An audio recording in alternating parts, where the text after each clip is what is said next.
Eu sou humano e, portanto, nada do que é humano me é estranho. Assim falava o poeta e dramaturgo romano Terêncio, e assim falo eu, Flávio Ricardo Vassoler, escritor, professor, youtuber e nômade, fiel como os pássaros migratórios. Muito boa noite, pessoal. Boa noite a todas, boa noite a todos. Nós estamos aqui, primeira quinta-feira do mês de dezembro de 2021, para mais uma aula ao vivo do meu canal do YouTube, Flávio Ricardo Vassoler. O tema da aula de hoje é um tema denso, mas não só, eu diria, conceitualmente denso.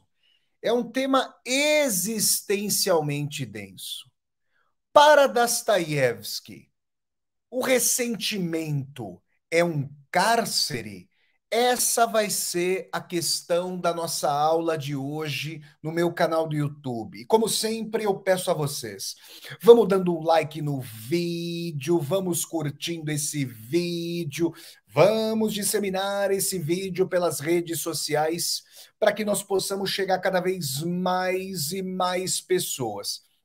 Se você está chegando ao meu canal do YouTube, que caminha a passos larguíssimos, estamos muito perto, gente, de chegarmos a 24 mil pessoas inscritas no meu canal. Então, se você está chegando pela primeira vez ao meu canal do YouTube, se inscreva aqui no canal e toque a sinetinha para poder receber as notificações, pessoal. Isso é muito importante. Olha lá, a Maria de Fátima de Itabuna, na Bahia, olha que maravilha. Aqui nós temos a Maria Lúcia do Rio de Janeiro, o Fabrício de Hereré, no Ceará, a Ana dando boa noite, olha aí, gente, a Thaís Elias, que é de Americana, no estado de São Paulo, a Graça, que está falando de Salvador. Vamos colocando aí, gente, de que cidade, que estado vocês vêm, que eu vou dando as notificações aqui para vocês no meu canal do YouTube, gente. Então é o seguinte, pessoal, vocês podem ajudar o meu canal do YouTube, que é essa plataforma a partir da qual as minhas aulas são transmitidas, as resenhas são transmitidas, resenhas de livros, resenhas de filmes, viagens de Vassoler, né? Tudo isso acontecendo a partir do meu canal do YouTube, além das leituras de Vassoler. Olha aí, gente, a Nadiara tá falando de Vitória da Conquista na Bahia. Um abraço para Nadiara. Pessoal, olha aqui, ó. Tem a Luciana de Fortaleza, no Ceará, o pessoal colocando. A Ellen de Uberaba, no Triângulo Mineiro, o pessoal nas várias plataformas. Essa aula que tem como matriz meu canal do YouTube, pessoal. Então é o seguinte, você que está assistindo a essa aula, pode ajudar o meu canal do YouTube de várias formas. Em primeiro lugar, a forma mais aberta a todas e a todos é você justamente dar esse like aqui no vídeo. Isso é muito importante para contribuir para o meu canal do YouTube. Além do like, se você participar do chat, colocar aqui um comentário no chat, deixar o seu comentário, trazer a sua pergunta, participar, isso é muito bacana. Se você puder contribuir financeiramente para o meu canal, para a disseminação da profissionalização desse meu canal do YouTube, que já é um canal profissional desde faz mais de um ano que eu venho trabalhando com esse canal, né? O YouTube estabelece alguns parâmetros para o canal se profissionalizar e há mais de um ano esse meu canal é profissionalizado. Se você estiver assistindo a esse chat, a essa aula no seu computador, o chat vai estar à direita do seu vídeo, como está aparecendo aqui para mim, só que eu não estou diretamente no YouTube, eu uso uma plataforma de transmissão, né? Se você estiver no seu celular, o chat vai estar abaixo do seu vídeo. O que você pode fazer? Logo abaixo do seu chat, você vai encontrar um retângulozinho com um cifrão. Ao clicar nesse retângulozinho com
A aba do Super Sticker, que é uma saudação paga. Se você clicar no Super Sticker, você vai ver aí o link para uma saudação paga.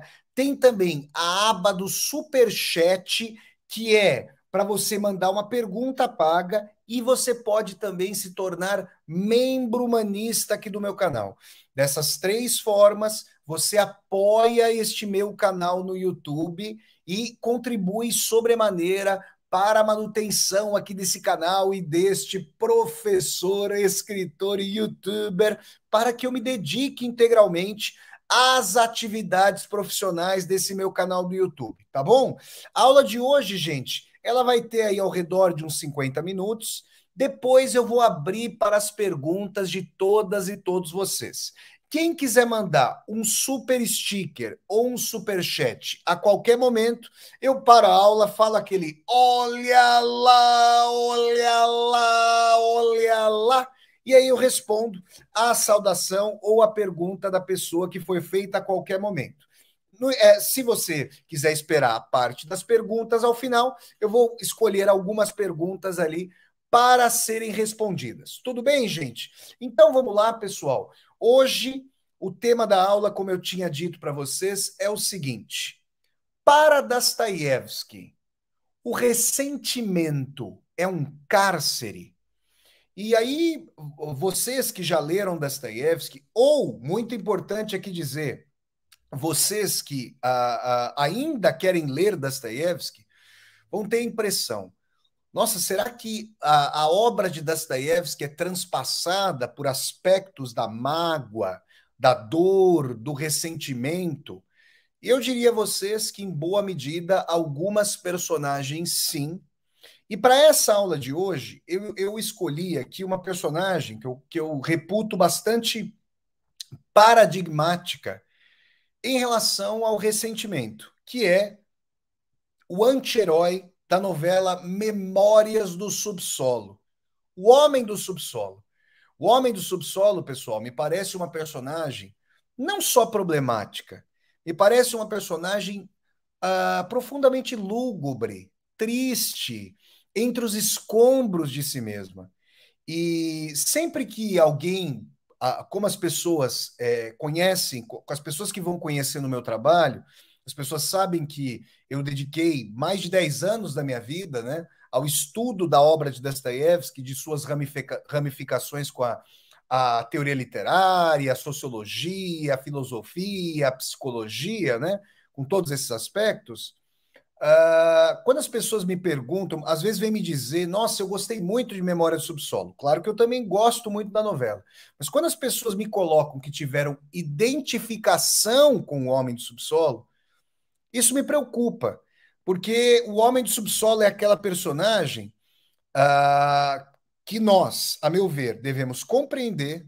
Se sentimos afetos parecidos com o Homem do Subsolo, devemos sim reconhecê-los em nós, mas uma propensão salvífica, redentora para todas e todos nós em relação à personagem Homem do Subsolo de Dostoiévski é uma tentativa de desvencilhamento desse profundo ressentimento, dessa apologia à própria masmorra que faz o Homem do Subsolo. Então, eu espero que aqui ao fim da aula de hoje, com as eventuais perguntas que todas e todos vocês possam me trazer, nós consigamos esclarecer como se dá aí, como se dá essa relação tensa dos afetos para o homem do subsolo.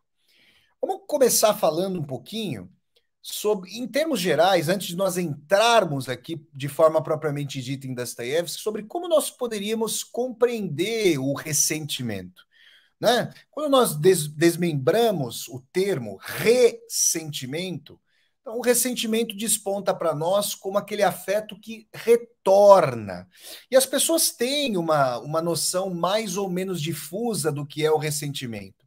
Aquela mágoa, aquela dificuldade de esquecer algo que foi feito para nós, ou eventualmente que nós tenhamos feito para outras pessoas, aquela dimensão de um ímpeto de vingança que aparentemente foi sendo arrefecido ao longo do tempo, mas que desponta às vezes com a pancada do ressentimento. O ressentimento, ao invés de ele ser aquele batuque prolongado, forte, ele parece mais uma martelada esparsa no enorme casco do navio. Mas nem por isso não está presente ali. A mágoa, eu costumo dizer que a mágoa é comparável com uma poça de outono, ao fundo da qual nós encontramos algumas folhas que antes haviam estado amarelecidas, fulgurantes, no belíssimo outono, por exemplo, aqui de Portugal, esse outono aqui que está quase acabando, daqui a algumas semanas o outono vai dar lugar ao inverno aqui no hemisfério norte, na Europa, e as folhas de outono, quando caem pela rua, pelo calçamento, por vezes, quando há chuva, né, são ali engolfadas numa poça, e ao fundo, quando essa poça vai ali ficando por dias, uma poça friíssima, as folhas vão entrando em putrefação. Essa é a imagem para mim da mágoa. A mágoa me parece uma dimensão de paralisia, de impossibilidade de lidar com o próprio afeto, uma dimensão que começa a se alimentar de si mesma. Porque, gente, a mágoa, ela me parece aquele chorume, aquele líquido mais putre, aquela dimensão que faz com que a pessoa não a pessoa gire em círculos, a pessoa volte continuamente aquele conflito, aquele dito, o ressentido, a pessoa ressentida geralmente tem uma memória bastante seletiva para fazer com que a sua dor, a sua mágoa, a sua impossibilidade de ir adiante, a sua impossibilidade mesma de esquecimento fique orbitando ao redor da dor. É uma coisa curiosa se nós pensarmos. Aparentemente, algo que nos faz ressentir uma situação é o que nos machucou. Bom, a gente pode ressentir, sentir ainda uma vez, é claro, uma situação bonita, de nostalgia, e dói muito, é claro, quando existe uma impossibilidade de esse ressentimento, agora aqui, nesse momento, não num sentido propriamente ruim, negativo, de que esse ressentimento não possa estar conosco no presente. Por exemplo, porque um ente querido faleceu, porque um relacionamento terminou e assim por diante. Agora, pensando no sentido doloroso, se algo nos aconteceu de maneira dura, de maneira brusca, de maneira enregelada, de maneira a nos magoar, nós quereríamos, a princípio, se fôssemos seres, se fôssemos todas e todos nós dotados da dimensão pura e simplesmente racional, iluminada, positiva, quereríamos afugentar o afeto, digamos, mais doloso, mais doloroso, mais pungente no sentido ruim de nós. Então, o ressentimento que dói, que pulsa, é algo do qual deveríamos nos desvencilhar. Mas a dinâmica mesma do magoado, do ressentido, ela vai numa direção de tal maneira que a pessoa, ao invés de afugentar aquela mágoa, passa primeiro a beber a água dessa poça turva e putrefata, e depois operar segundo uma dinâmica de que esse ressentimento se alimenta de si mesmo e de nós. É como se, para uma pessoa sumamente magoada, ressentida, que viveu se alimentando da própria dor, do pus de suas feridas, é como se o pedido de perdão fosse primeiro aquela demanda. Eu quero ver o dia que essa pessoa, se essa pessoa, ela tem que pedir perdão, ela tem que pedir desculpa. Esse é um primeiro momento. Mas depois, esse pedido de desculpa, que não é uma dimensão de justiça pura e simplesmente quando a pessoa se alimenta do ressentimento, mais uma dimensão do orgulho. Vejam como os afetos eles parecem nítidos, cristalinos, mas em enorme medida joio e trigo estão profundamente conjuminados, irmanados ali, né? Então, um ressentido, uma pessoa ressentida de forma contumaz, não saberia, eu chego a dizer que não saberia o que fazer com o perdão, porque perderia o mote da mágoa, teria que caminhar adiante. E eu quero dizer a vocês que muitas vezes, como disse Nelson Rodrigues, grande escritor e dramaturgo e jornalista brasileiro, leitor contumaz de Fyodor Dostoiévski. Se nós pensarmos, pensem aí, pensemos conjuntamente. Comentem aqui para mim, gente. Olha só, um amor é mais forte muitas vezes do que um sentimento de ódio, de mágoa, de ressentimento. Por vezes, um relacionamento acabou há muito tempo, mas as pessoas nutrem dor, mágoa, ressentimento para muito além da duração de um relacionamento. O amor, gente, é um construto frágil. É frágil como a barragem construída por um singelo e poético castor. Ao passo que o ódio pode ser unívoco, ele pode ser alimentado por uma única pessoa. Um amor para florescer e para ser algo vivenciado, compartilhado, precisa necessariamente da participação daquelas pessoas que estão se amando ou que querem construir algo bonito, edificante. O ódio pode ser unívoco. O ódio pode ser projetado a partir de um centro nevrálgico, aí de uma poça que traz no seu bojo as folhas putrefatas de outono, segundo a minha metáfora. Então, numa sociedade de suma competição, numa sociedade de sumo narcisismo, de instrumentalização das pessoas, né, de lógica que nos leva, ou pelo menos que nos incita a instrumentalizar os outros em prol das nossas próprias vontades, a dimensão de ressentimento deixa de ser um mero resíduo para ser como que uma sombra, mesmo com o sol a pino, mesmo ao meio-dia. É uma dimensão muito dura. A danificação das relações, o caráter estilhaçado das relações, desponta com muito mais ímpeto. E aqui eu quero falar, agora eu começo a falar sobre o homem do subsolo, que vai nos dar muito sobre o que pensar. Por quê? Porque é o seguinte: o homem do subsolo, a princípio, desponta, né, para as pessoas que gostam de uma literatura, de uma verve, de uma literatura fulgurante. Sou um homem mau. Um homem, como ele fala, como é que ele fala no começo da novela? Sou um homem mau, um homem doente, um homem desagradável. Creio que sofro do fígado. Assim fala o homem do subsolo no começo da novela Memórias do Subsolo. E ele tem uma verve, é eloquente, é inteligente, consegue figurar a sua época. E nós, leitores e leitoras de Fyodor Dostoiévski, ficamos encantados com a sua filosofia fulgurante, com as suas diatribes aos revolucionários da esquerda russa de meados do século XIX, com a sua defesa da liberdade, com a dimensão de que a liberdade, não a liberdade humana intrínseca, a liberdade incriada do ser humano, não poderia caber em tabelas logarítmicas de reforma da sociedade. Que o ser humano não apenas age em prol dos seus interesses, age querendo ter a posse da própria personalidade.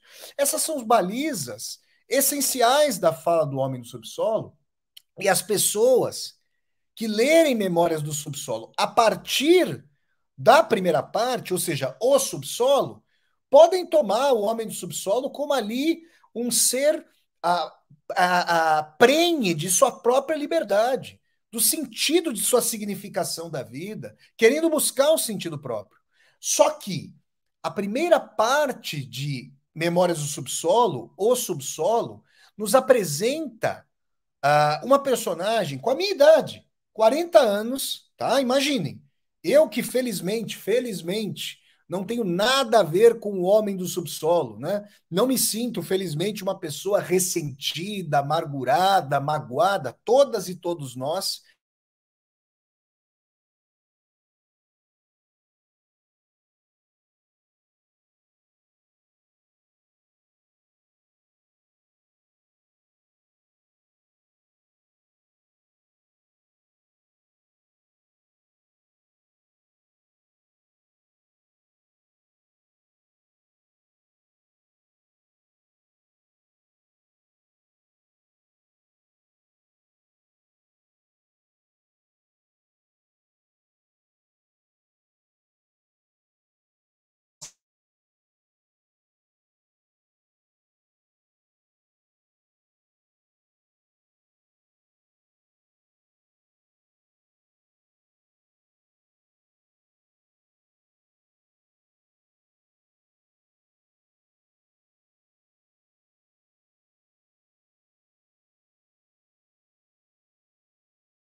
é, é a dimensão justamente dessa personagem do homem do subsolo que, diferentemente de ser uma pessoa em busca de um sentido para a vida, de um ímpeto de liberdade, olha com seus 40 anos, a minha idade, para aquilo que vivenciou com cerca de 24 anos, ou seja, 16 anos antes. Observa a sua vida, observa muitas coisas que lhe aconteceram, né?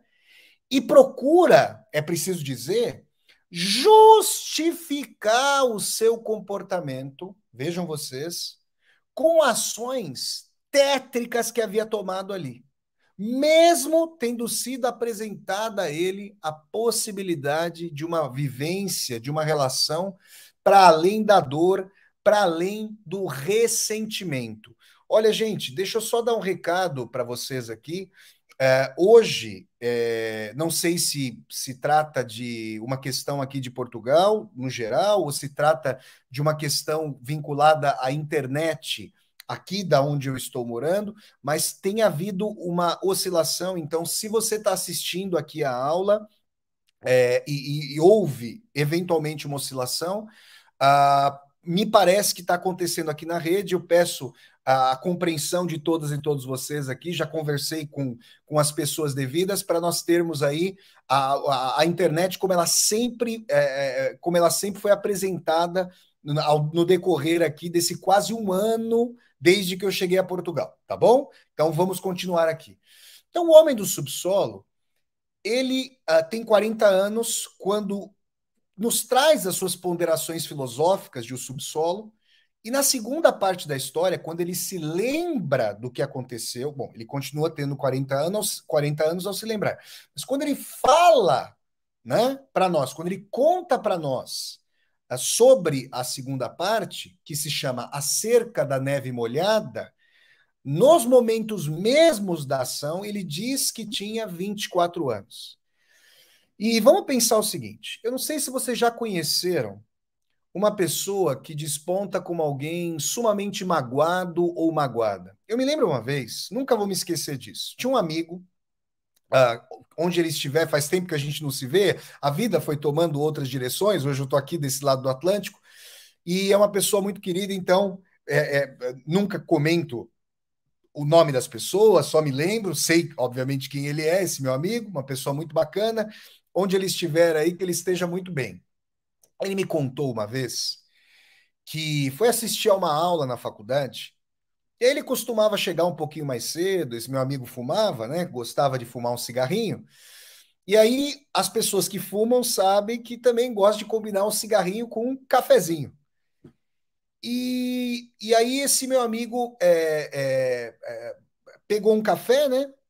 E no balcão ali da cantina, perto da sala de aula, para onde ele se dirigia, e chegou no momento em que ele ia pegar um café na bancada, chegou o café de uma outra pessoa com quem ele eventualmente conversava. E esse meu amigo disse que essa pessoa que estava ali esperando o outro café era daquelas pessoas, gente, que muitas vezes, sei lá, sabe quando você sente que a pessoa tem como se fosse uma aura densa, difícil, dura, sabe? Que a pessoa desponta ali com um semblante mais carregado.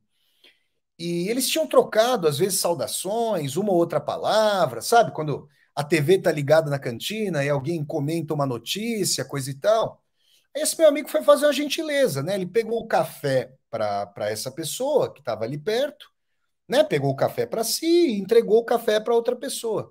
Meu amigo costumava colocar açúcar no café. Eu quero dizer a vocês que eu levei 6 meses para me acostumar, para fazer a transição do café com açúcar, que é, na verdade, tomar o açúcar e não o café, para o café sem açúcar, quando você realmente tem a experiência sinestésica do café, né? Essa dimensão aí de sentir o aroma do café, o gosto do grão, que é maravilhoso.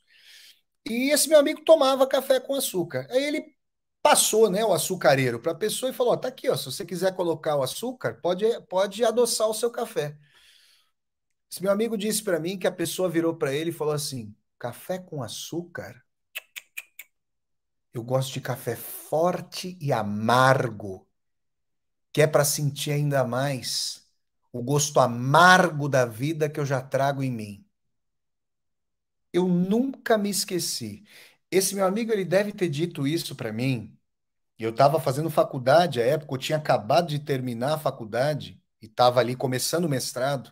Isso deve ter sido dito para mim entre os anos de 2006 e 2007, né? 2007 foi o último ano da faculdade meu. E eu nunca mais me esqueci, porque eu falei, é isso.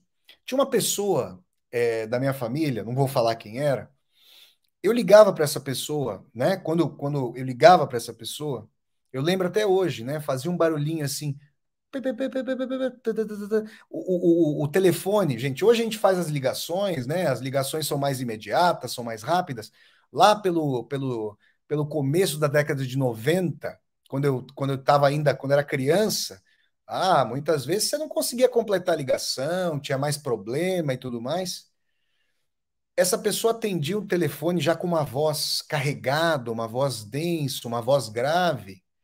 E por vezes, ao conversar com essa pessoa, parecia, eu tinha a impressão de que essa pessoa tinha retomado o fio de uma conversa antiga que nós havíamos tido, como se ela tivesse ficado ruminando continuamente, sem seguir, sem prosseguir, sem tocar adiante a própria vida, e tivesse que voltar àquele ponto do qual nós havíamos partido para que seguíssemos na conversa. Essa foi uma dimensão ali que eu me lembro. E é essa sensação que eu tenho do Homem do Subsolo, dessa personagem fundamental do Dostoiévski. Ou seja, uma personagem dura, uma personagem que está no subsolo não para se resguardar, não para manter uma altivez, não para poder falar do mundo como se fosse superior ao mundo, como se tivesse uma significação maior do que o mundo. Não. O homem do subsolo é cativo da sua própria cognição, da sua própria racionalidade. Ele gera, com a sua significação do mundo, que é potente, que é profunda, justificativas para não conseguir romper com um ciclo de afetos ressentidos, magoados, vingativos, orgulhosos, narcísicos, que com esse ciclo que já o envolve, como se ele estivesse como se ele tivesse ao redor de si grades de uma prisão etérea em que ele próprio se manteve. Grades as quais ele próprio faz ode. Essa é a dimensão paradoxal de Memórias do Subsolo. O subsolo, gente, não pode deixar de ser visto por nós como um círculo infernal de Dante, como um cárcere. E é isso que eu quero mostrar a vocês. Vejam, o homem do subsolo é de fato muito inteligente, consegue fazer leituras, análise de sua época, de seus convivas, percussientes, prolíficas, muito interessantes. Muito bem. O que ele faz com isso? Ele entende as pessoas, ele consegue lidar melhor com as pessoas, ele consegue entender os motivos das ações das pessoas e, obviamente, ele sendo uma pessoa, os seus próprios motivos. Porque, supostamente, quando nós temos mais compreensão sobre a causalidade das ações das pessoas, quando nós entendemos a partir de que ponto as pessoas agem, as pessoas falam, é mais importante aí, é mais possível, digamos, que que nós nos coloquemos no lugar das outras pessoas para que nós vejamos, olha, eu poderia eventualmente ter feito a mesma coisa. Ou, se um dia eu vier a fazer algo, será que eu vou ter para comigo, será que eu vou ter para o outro a mesma condescendência, a mesma aceitação que eu tive comigo mesmo? Não é isso que acontece com o homem do subsolo. O homem do subsolo consegue ver, mas não consegue reparar. Semana passada, eu fui tomar a dose de reforço da vacina aqui em Braga, né? Cidade onde eu estou morando, ao norte de Portugal. E ali no tem um fórum aqui, um ginásio poliesportivo aqui em Braga, onde está acontecendo a vacinação, um ginásio enorme, né? E tinha um painel com o formidável, o gigantesco, com o rosto, né? Desenho do rosto do formidável, do gigantesco José Saramago, que ano que vem, 2000, 2022, vai haver justamente a celebração do centenário de nascimento de José Saramago, né? E podem esperar que haverá cursos sobre as principais obras de Dostoiévski ministrados por mim. Podem esperar isso. Bom, se vocês forem até o ensaio sobre a cegueira, né, obra-prima do Saramago, vocês vão encontrar ali do livro dos Conselhos, salvo engano, uma epígrafe: se podes ver, olha, se podes olhar, repara. Isso é algo muito importante, muito sábio, mas de difícil consecução. Eu diria a vocês, como um amante da literatura, da psicologia, da filosofia, como alguém que dedica a vida a escrever sobre a condição humana e a discorrer sobre ela por escrito e de forma falada aqui nas aulas e resenhas, que é difícil ver a condição humana.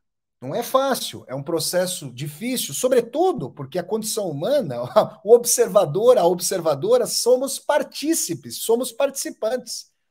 É mais fácil ver o outro e alienar para o outro, para outra pessoa, aquilo que nós temos dificuldade de ver em nós, de reconhecer em nós, de aceitar em nós, né? Então, ver não é fácil, não só porque é difícil significar. Por vezes, com um bom trabalho terapêutico, analítico, né, com uma mediação de uma pessoa bem formada, um profissional, uma profissional de talento para mediar o nosso processo de autoconhecimento, né, de conhecimento em diálogo, de alteridade, nós conseguimos ver o nosso processo.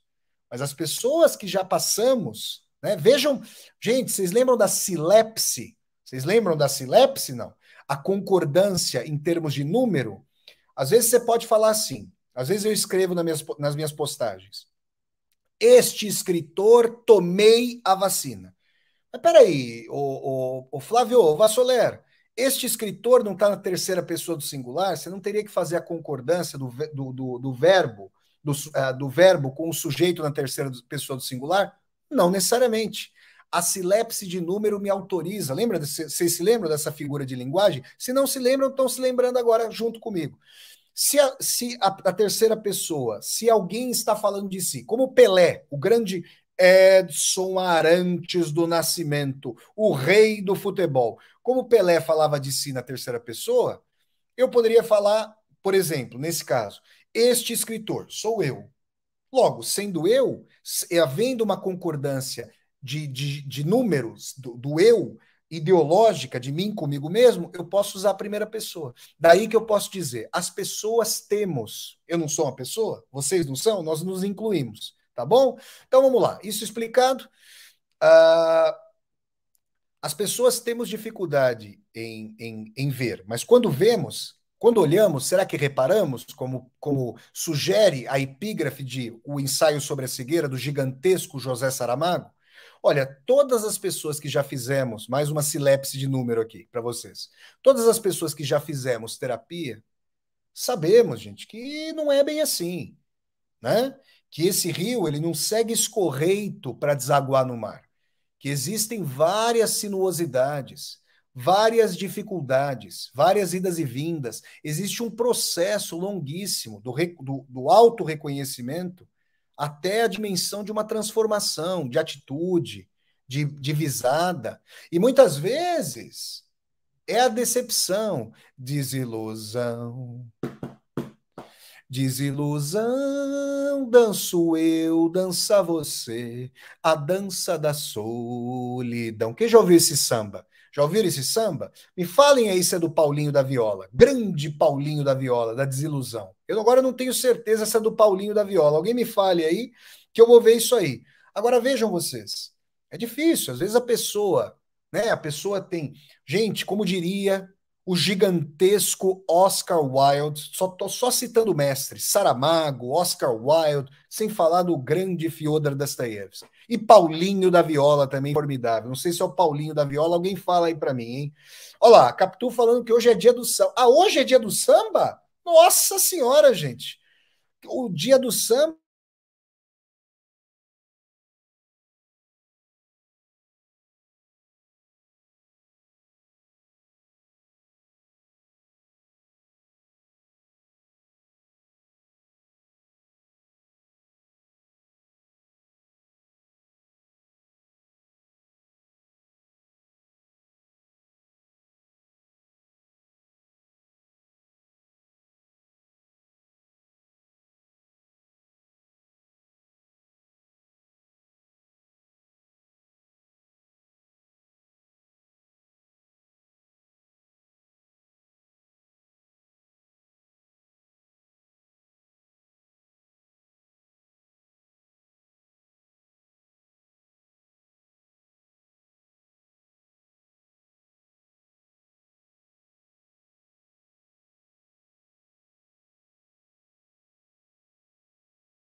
Voltamos aqui, gente.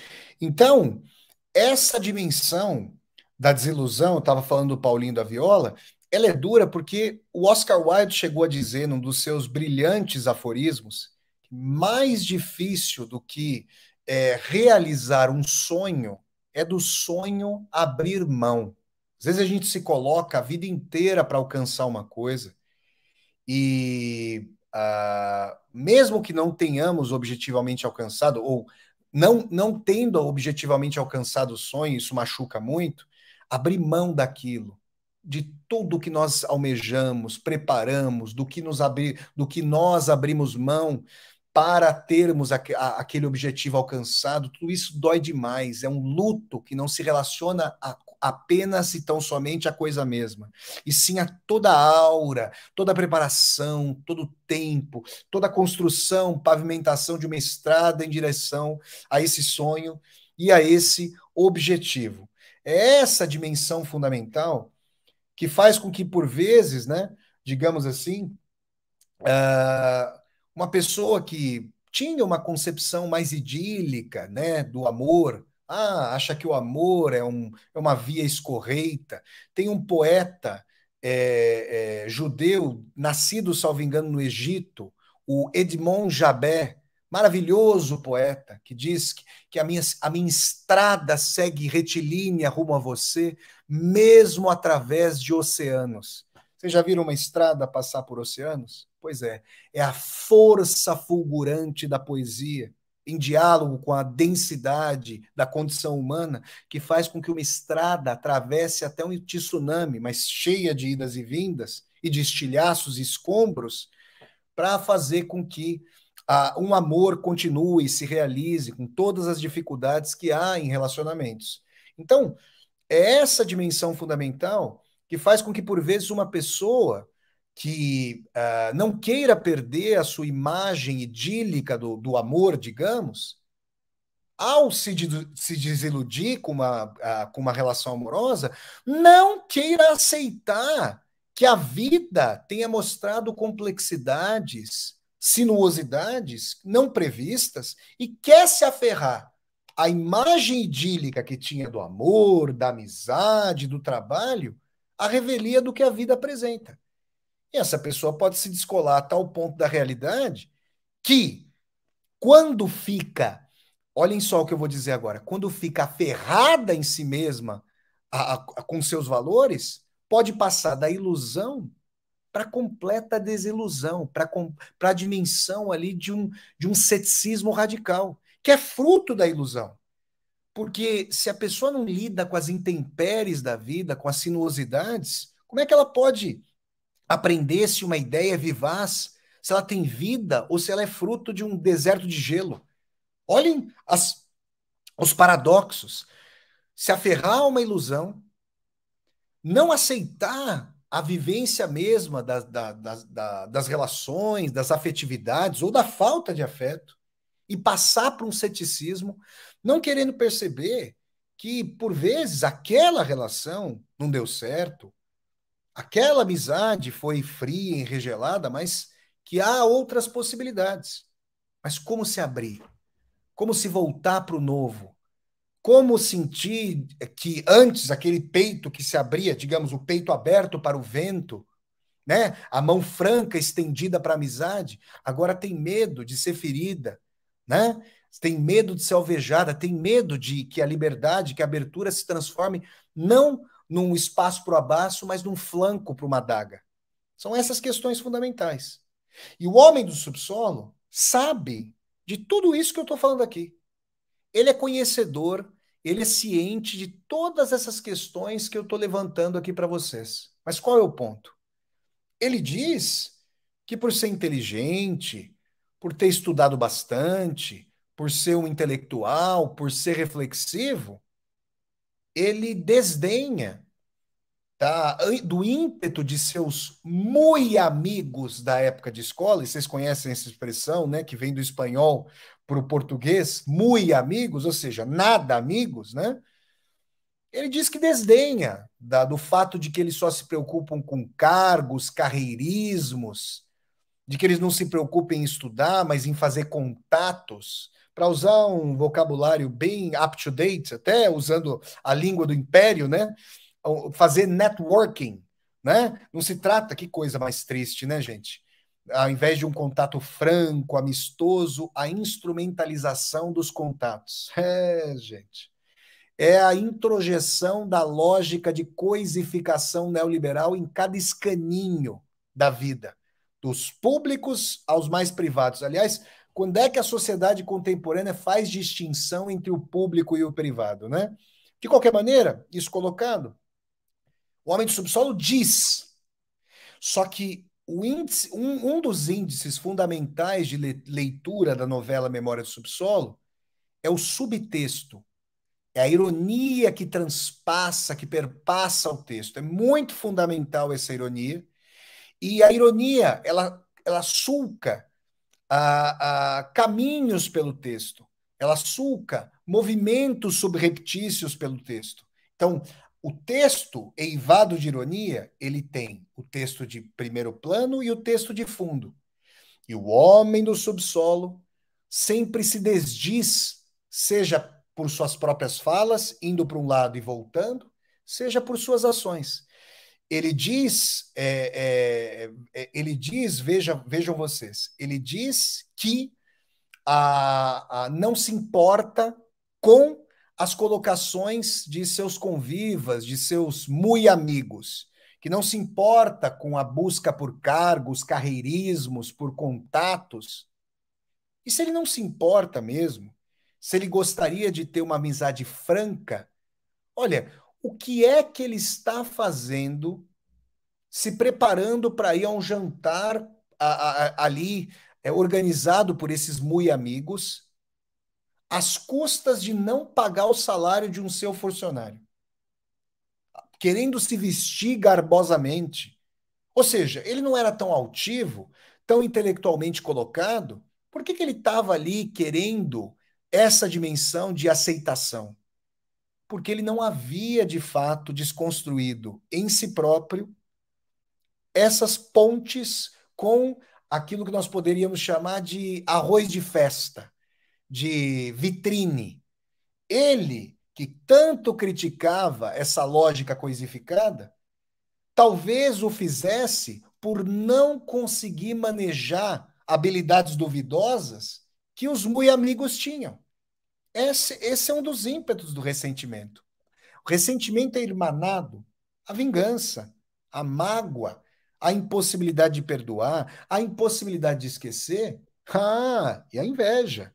A inveja é um dos pontos fundamentais do ressentimento, né? E aí, gente, isso colocado, né? Deixa eu fazer uma pergunta aqui nesse momento da aula. Vocês estão conseguindo me ouvir agora? Tá tudo bem? Falem para mim, por favor, o pessoal que está me vendo pelo Facebook, que está me vendo pelo Instagram, que está me vendo aqui pelo YouTube. Vocês estão conseguindo me ver? Tá tudo bem? Eu sei que houve algumas oscilações. Digam para mim, por favor, quem estiver aqui comigo, tudo ok? Fabiana aqui. a Ivana aqui também está dizendo que está tudo ok. O pessoal aqui do chat também pode colocar no YouTube. Eu vou agradecer, tá bom? Então, continuemos. Está tudo bem? Vamos lá.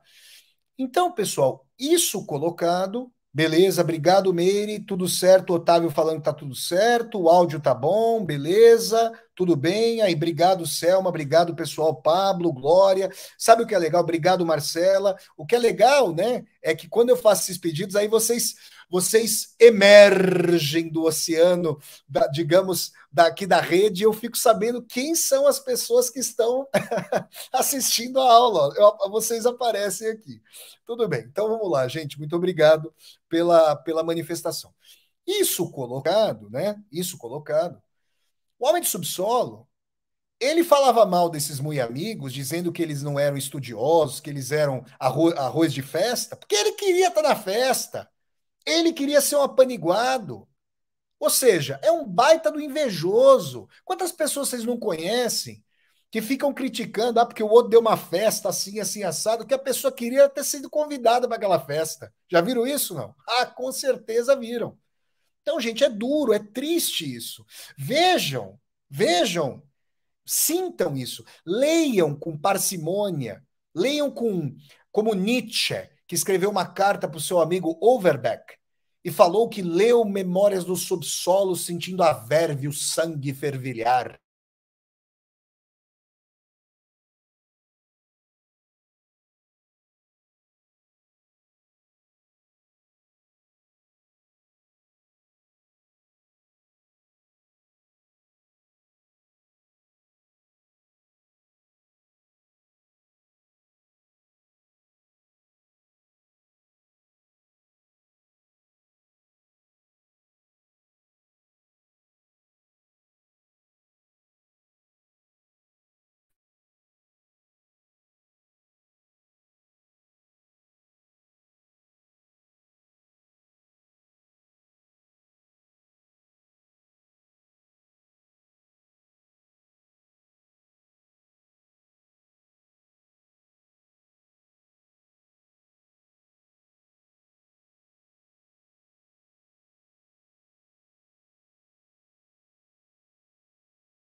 Então, a razão do homem do subsolo, ela se mostra muitas vezes impotente para fazer com que ele, de fato, abrace as ideias que ele supostamente está defendendo e se afaste das ideias que ele está criticando.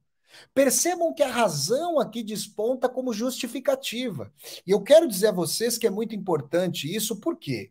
Porque antes do Freud, que era um leitor contumaz de Dostoiévski já mostrava a dimensão dos desejos, das pulsões, do inconsciente mesmo, né? De forças que não eram propriamente colonizadas e colonizáveis pelo intelecto, que não eram subordinadas ao intelecto, mas que muitas vezes o subordinavam. E depois o intelecto, a racionalidade, tentava justificar as suas práticas como se o intelecto estivesse à frente daquela ação mesma. Percebam isso. Bom, o homem do subsolo, gente, ele não paga o salário de seu funcionário para comprar um casaco condigno e ir a esse jantar coisificado com os muito amigos. Gente, uma pessoa que sabe que vai encontrar, eu espero que vocês tenham bastante ciência disso, né? Mas a gente aprende isso ao longo da vida, né? Uma pessoa que sabe que vai encontrar animosidade numa roda, da qual pode se evadir, porque por vezes as pessoas trabalham com pessoas difíceis, né? Por vezes nós somos, digamos, as pessoas são difíceis elas próprias, mas por vezes é difícil sair de uma reunião, de uma situação de trabalho. Agora, quando nós nos colocamos numa situação nada prazenteira, de bom grado ou de livre e espontânea vontade, ou vamos até ali justamente para acirrar ânimos, bom, como que nós já prenunciamos no corpo que treme de furor, de ardor, de ímpeto, de ressentimento que pode vir a acontecer, né? E muitas vezes esse prenúncio de um conflito vem à tona com muita dureza, com muita tristeza. O homem de subsolo não apenas ovaciona aquilo que criticara, como age como um completo canalha com o seu funcionário. Funcionário que não estava ali simplesmente fazendo um favor ao homem de subsolo, que obviamente estava trabalhando e que tem todo o direito de receber o seu ordenado. É claro, e o homem de subsolo tem o dever de pagar o ordenado. Esse é o contrato de trabalho, não é isso? Acontece que no jantar para o qual o homem do subsolo se dirige, muitas são, muitos são os embaraços, muitas são as humilhações pelos quais o homem do subsolo vai passando, né? E ao invés de se levantar da mesa com dignidade e falar: chega, não quero mais ver vocês, sigam a vida de vocês. Não, olhem que coisa. Quando atribuem ao homem do subsolo um baixo salário, e é lamentável, né? Uma das primeiras coisas que eu me lembro lá da minha primeira infância, talvez 7, 8 anos de idade, né? Uma criança indiscreta, digamos, vai perguntar para alguém: olha, quanto você ganha? Primeira coisa, né, que um pai e uma mãe fazem: olha, meu filho, minha filha, jamais façam essa pergunta. Isso é completamente indiscreto. Olha lá, olha lá, olha.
Agradeço aqui a Nadiara. Gente, peço aí a vocês um pouco de compreensão hoje, paciência, porque a internet ela oscilou bastante hoje, né? Eu já havia ministrado uma aula hoje e a internet realizou algumas oscilações, então vou atrás da resolução de todas essas questões. Muito obrigado aqui a Nadiara, muito obrigado a Ana Aranha, muito obrigado aqui pelo super sticker. Vamos continuar aqui o raciocínio.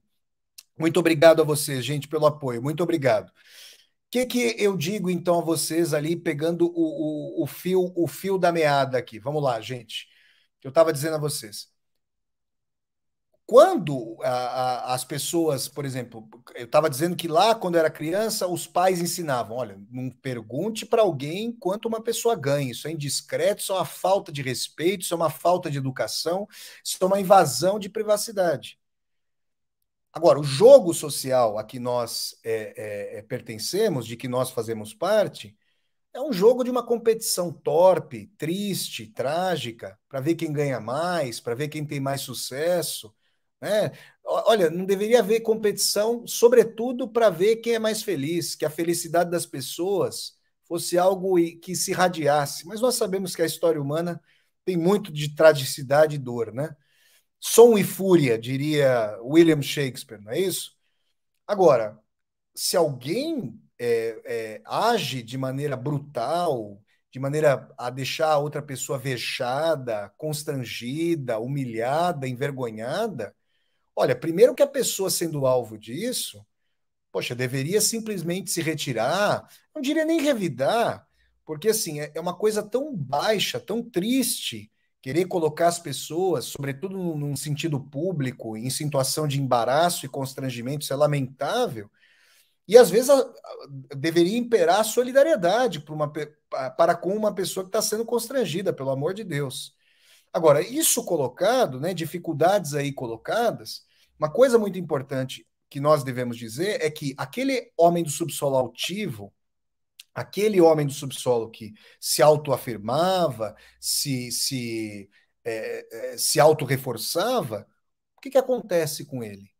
Acontece com ele que, ao invés de se colocar e falar, nunca mais vou ver vocês, não quero saber de vocês, sigam a vida de vocês, que eu sigo a minha, vou buscar novos amigos, vou rever as minhas relações, o homem do subsolo, quando lhe dizem na cara que ele ganha mal, ele é a primeira pessoa a dizer o quanto ganha, e ele vai se rebaixando, vai se flagelando, vai se aviltando.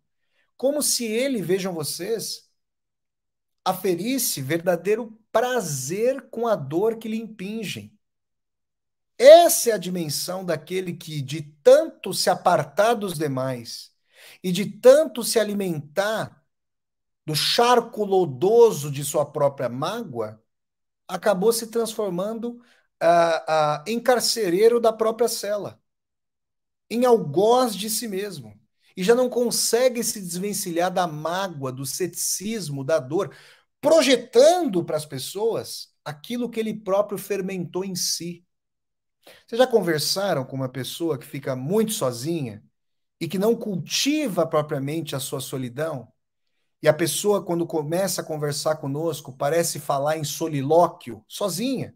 Parece transbordar uma caudalosidade de afetos, não dando quase vez e voz para nós fazermos réplicas, tréplicas, ou para fazermos nossas colocações. Já aconteceu isso para vocês? Ah, creio que sim.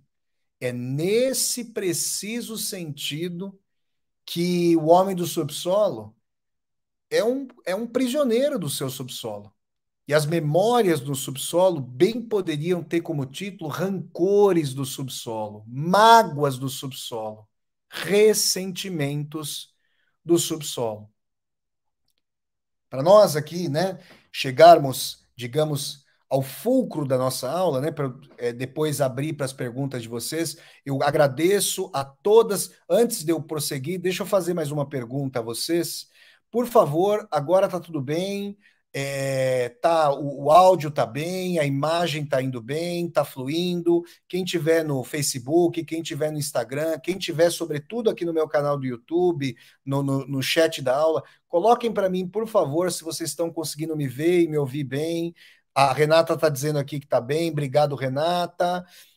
Quem tiver aí no chat, coloquem para mim também, para eu ver, tá bom? Olha, gente, o que eu diria para vocês é o seguinte: eu não vou aqui refazer a Karina, obrigado, Miguel, obrigado, Ana. Aí aquele negócio, né? Eu vou lá falar o olha lá, e de repente, pumba!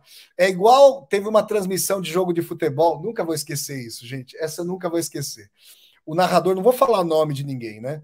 Mas tinha um narrador famoso na televisão brasileira, que estava elogiando um zagueiro da seleção brasileira. Não, esse zagueiro é sensacional, ele não erra nunca. Nossa, rasgando elogios. Na hora, no meio do caminho que o cara estava fazendo os maiores elogios pro zagueirão ali, ele me recua uma bola pro goleiro da época ali, o jogador do time do adversário, que é a Argentina, rouba a bola e o cara faz o gol. Imagina como é que o camarada se sentiu, hein? Meu Deus do céu. Então não vou fazer elogio agora para a transmissão. Falo, não, agora a internet tá boa. Daqui a pouco acontece igual o zagueirão aí da seleção brasileira. Vai me deixar aqui numa pior. Mas vamos lá, gente. É o seguinte. Então é o seguinte. Eu não vou conseguir refazer todos os passos da narrativa. Aliás, nem é nosso propósito aqui nessa aula mais panorâmica. Mas quero dizer a vocês o seguinte. Existe uma moça em Memórias do Subsolo, a Lisa Vieta, né? Que oferece para o homem do subsolo uma mão estendida para amizade. Que numa das cenas mais bonitas da obra de Dostoiévski, o Dostoiévski ele consegue ir de uma das cenas mais bonitas de sua obra, para uma das cenas mais horrorosas de sua obra. Por quê?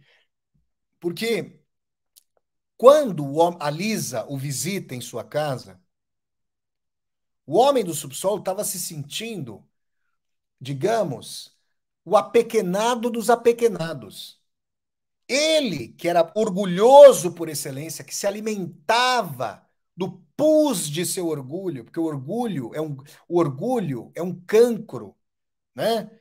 Cancro é a forma como aqui em Portugal se chama o câncer, um tumor, né? Cancro. Aqui em Portugal se fala cancro. O orgulho é um tumor, um cancro, é uma tragédia, né? E quando você mora no lugar, gente, como eu estou morando aqui, olha, eu quase não falo mais rotatória. Aqui em Portugal o pessoal fala rotunda. E eu já estou pegando. Você começa a pegar uns vocabulários. Primeira coisa é eu pegar um vocabulário.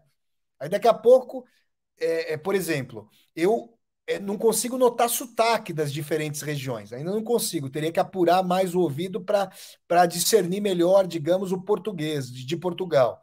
Mas você vai pegando isso aí. Agora, o homem do subsolo, ele estava ali se sentindo apequenado e ele que tinha zombado da Lisa, mas ela não tinha se dado conta de que ele havia feito uma zombaria. Ele a convidara para visitá-lo em sua casa. E ela foi, com amizade, com sinceridade, com camaradagem, sabe? Afetos bonitos. E ela foi visitá-lo. E ela o encontrou num momento muito duro. E como o homem do subsolo, ressentido por excelência, só sabe lidar com os demais na base do braço de ferro, né? Ele imagina que agora que ele está sofrendo, o que a Lisa vai fazer é enfiar uma adaga no flanco. Porque ele imagina, julgando as outras pessoas por si próprio, que esse é o signo das relações das pessoas umas com as outras. Infelizmente, muitas relações, se não a maioria, são pautadas por isso. E não só as profissionais, que são cada vez mais duras, sobretudo em contextos de crise, mas também as interpessoais, as mais privadas. Só que não. Quando o homem do subsolo está chorando, comiserado, ajoelhado, e ainda mais imaginem, orgulhoso como ele era, chorar diante de alguém. A Liz o abraça, se comisera, sente compaixão, né? Hoje em dia, deixa eu falar uma coisa para vocês. Hoje em dia, esse capitalismo neoliberal, né? Ele diz que as pessoas, por vezes, são uma coisa de uma brutalidade sem tamanho. Ah, as pessoas não podem se sentir vítimas. Ah, não? Existe pobreza, injustiça social, quebra de direitos, mas a pessoa não pode se sentir uma vítima. E ela não pode se unir com as demais pessoas que estão passando por esse processo de terra arrasada de direitos sociais para reivindicar direitos legítimos. Então a pessoa não pode sentir que está sendo prejudicada, ou a pessoa não pode sentir que foi vítima. Por quê? Nós somos fortes o tempo inteiro? O que nós somos? Máquinas? Nós não temos afetos, fragilidades, sentimentos? Pois o homem do subsolo, ele já deglutiu, ele já engoliu tanto essa lógica coisificada, esse ressentimento, essa falsa imagem de fortaleza, porque nós vimos que ele também se flagela, que agora que alguém lhe estendeu a mão para amizade, genuína, bonita, pródiga, já viram aquela pessoa que vai fazendo bem? E uma pessoa que já foi muito massacrada pela vida, ou que também gosta de declutir o pus da dor, que ela tem o prazer de aviltar um sorriso, um bom humor, alguém que despertou com, sabe aquela pessoa que está cantarolando e alguém que tem a visão turva, uma pessoa amarga, tem às vezes o desprazer de com uma palavra atravessada acabar com o sorriso do outro? Esse é o homem do subsolo, canalha, vil, ressentido. Vassoler, você sente compaixão pelo homem do subsolo? Em parte eu sinto, porque eu sei que é muito dura a sua condição e que ele também contribui para o seu cárcere, cava o seu próprio buraco. Agora, as pessoas que ele prejudica, seu funcionário Apollon, a Lisa, sua amiga, são pessoas que não fizeram nada para ele, pelo contrário, Foram pessoas dignas que com ele se relacionaram, não como os muito amigos, mas o ressentimento turvou a sua visão. E essa é uma dimensão em relação à qual temos todas e todos que ficarmos muito atentos. Porque parece que não, parece que as pessoas passamos incólumes pela dor, né? Parece que não tem ali um calvário da dor.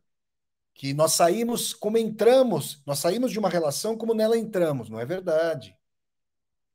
As dores, as marcas, para chegar às cicatrizes para as quais nós olhamos e dizemos: olha, me machucou, mas eu estou aberto para uma nova possibilidade, mesmo tendo medo, isso é difícil, gente.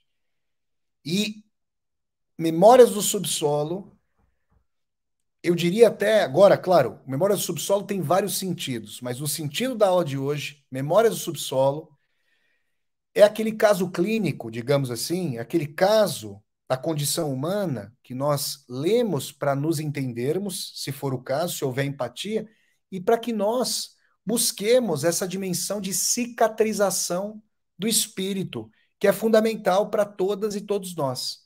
Essa é a dimensão fundamental do Homem do Subsolo, de Fyodor Dostoiévski, em Memórias do Subsolo. E essa foi, então, a aula para Dostoiévski. O ressentimento é um cárcere? Né? Ao fim aqui da minha explanação, vocês têm a dimensão de que sim, o ressentimento pode se transformar num tétrico cárcere, ele pode ter uma dimensão de gerar uma cova cavada pela própria pessoa, a pessoa sendo a vítima, o defunto de si mesma e o coveiro de si mesma.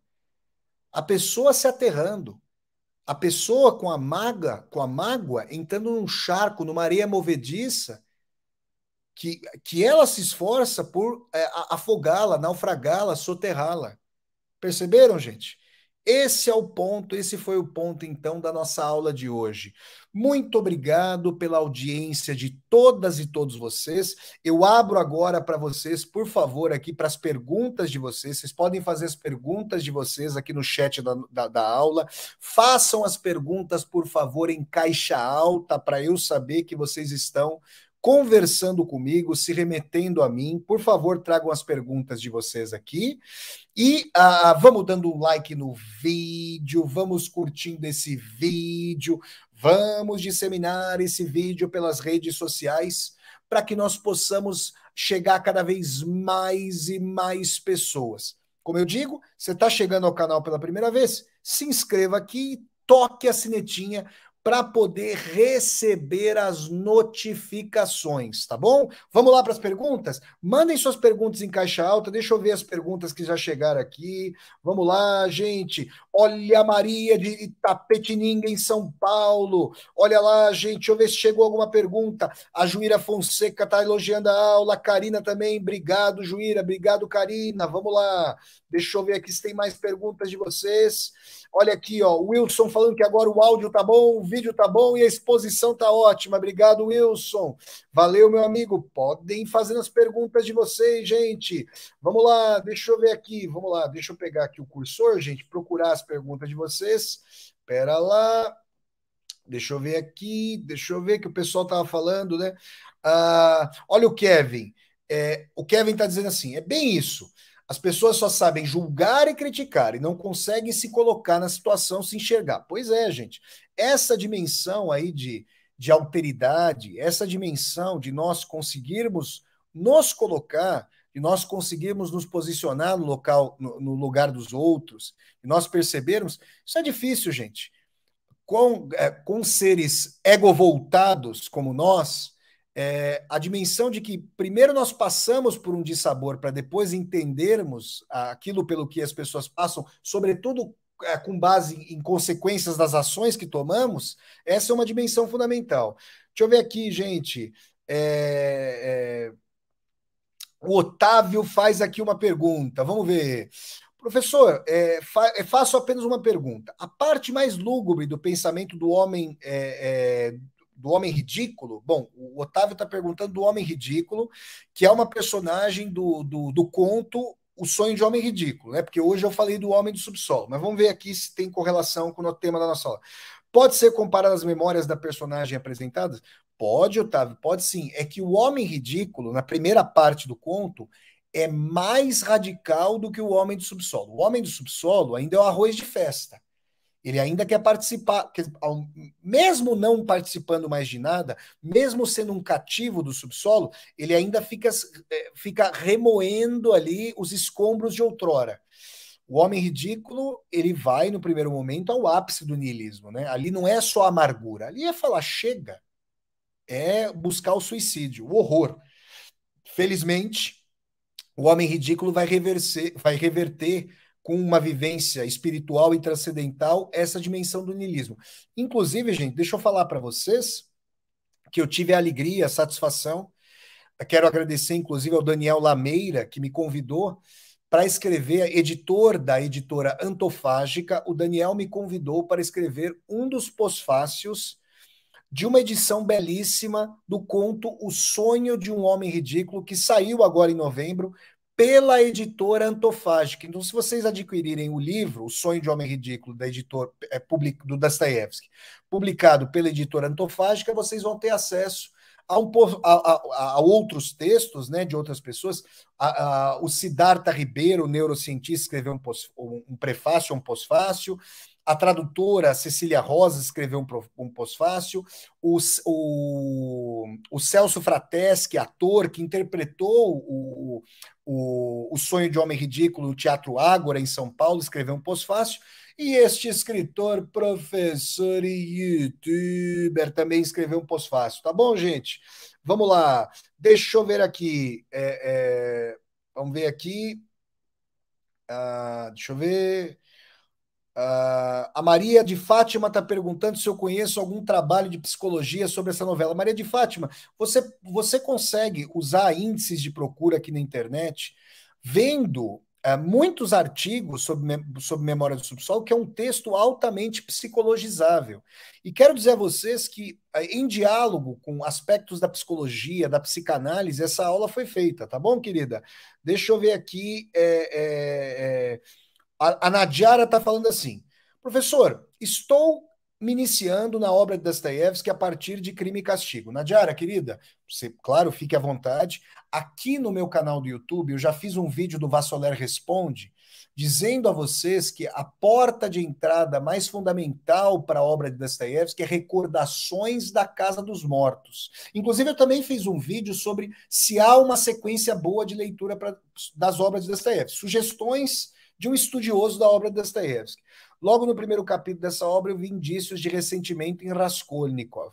E aí, olha, é bem interessante. É que, Nadiara, em Raskolnikov, esse ressentimento, ele vai ter um desdobramento radical que não existe em Memórias do Subsolo. Aguarde cenas, literalmente e literariamente, do próximo capítulo em Crime e Castigo, tá bom?